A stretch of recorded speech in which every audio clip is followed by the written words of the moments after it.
আজকে আমরা বিজেপি কংগ্রেস সমস্ত দল ছেড়ে এবং বিশেষ করে ভারতীয় জনতা পার্টির দল ছেড়ে আমরা এই পর্যন্ত লিস্ট আমাদের এখানে এসে পৌঁছে প্রায় ৩,০০০-এর মতো ফ্যামিলি এবং প্রায় ৬,০০০ সাড়ে ৬,০০০ ভোটার ভারতীয় জনতা পার্টিতে ত্রিপুরা মুথাতে আমরা জনতা।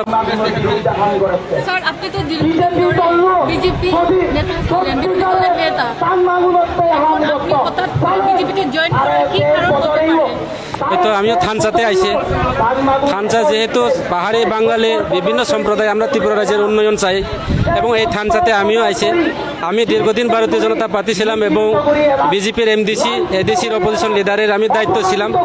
কিন্তু আমরা দেখলাম 2018 বিধানসভা নির্বাচনের পর ভারতীয় জনতা পার্টির যেভাবে তাদের কার্যক্রমগুলি, আমরা গত 2018 বিধানসভা নির্বাচনে আপনারা সবাই জানি আমরা চলো পাল্টাই সেই স্বপ্ন দিয়ে এবং আমরা এখানে সংগঠনের যে কার্যক্রমগুলি একটাই আমরা মূল মন্ত্র আছে যে সেবাই সংগঠন। বিজেপির সংগঠন মানে সেবাই সংগঠন এবং বিজেপি সবকা সাথ সবকা বিকাশ, এই কয়েকটা মন্ত্র দিয়া ত্রিপুরা রাজ্যে গত 2018 বিধানসভা নির্বাচন মানুষের সবাই বিশ্বাস হয়ে সরকার পরিবর্তন করছে। কিন্তু আমরা দেখলাম এই যে 5 বছরের যে সরকার, আরো 5 মাস বাকি আছে 5 বছর পরিপূর্ণ হতে, কিন্তু এই 5 বছরের মধ্যে সবকা সাথ সবকা বিকাশ তো বলতে কিছুই নেই, শুধু নেতা মন্ত্রীর বিকাশ।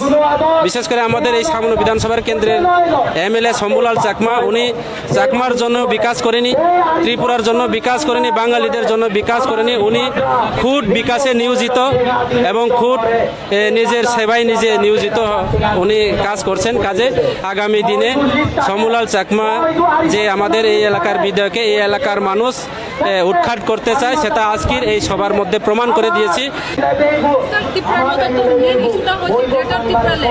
আপনি যখনই বিজেপিতে ছিলেন তখনই বলেছিলেন কোনোদিন পাওয়া যাবে না, এখন আপনি বিজেপি জয়েন করেছেন, কি বলবেন?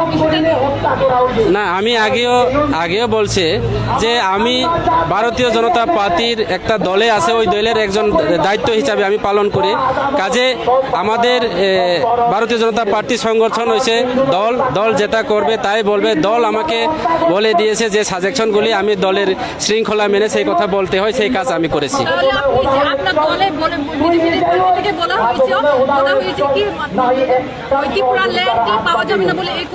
ইয়েস, হ্যাঁ। তো আজকে প্রায় 3,500 ফ্যামিলি এবং 6,500 ভোটার আমাদের বিভিন্ন দল ছেড়ে, এখানে শুধু বিজেপিও না, সিপিএম, কংগ্রেস, আমাদের বিভিন্ন নেতৃত্বরা আছে। বিশেষ করে ধর্মেন ত্রিপুরা আমাদের মণ্ডলের নেতৃত্ব, রাজ্য নেতৃত্ব জনজাতি মোর্চা জিএস আছে আমাদের সঙ্গে আজকে। এরপরে যুব নেতা আমাদের সিপিএম থেকে মনোরঞ্জন ত্রিপুরা এবং খলমোহন ত্রিপুরা, বিজেপি থেকে যুব নেতৃত্ব, আরও অন্যান্য নেতৃত্ব যেমন চান্দু চাকমা, মৃকাঙ্ক চাকমা, এইভাবে আমাদের নেতৃত্ব প্রায় 100-র ঊর্ধ্বের নেতৃত্ব বিভিন্ন দায়িত্ব আমরা পালন করেছি দীর্ঘ বছর ধরে। ওনারা আজকে সবাই মিলে প্রায় আমরা 3,000 ফ্যামিলি আমরা জয়েন করেছে, প্রায় 6,500 ভোটার ত্রিপুরা মুথাতে আমরা সামিল হয়েছে।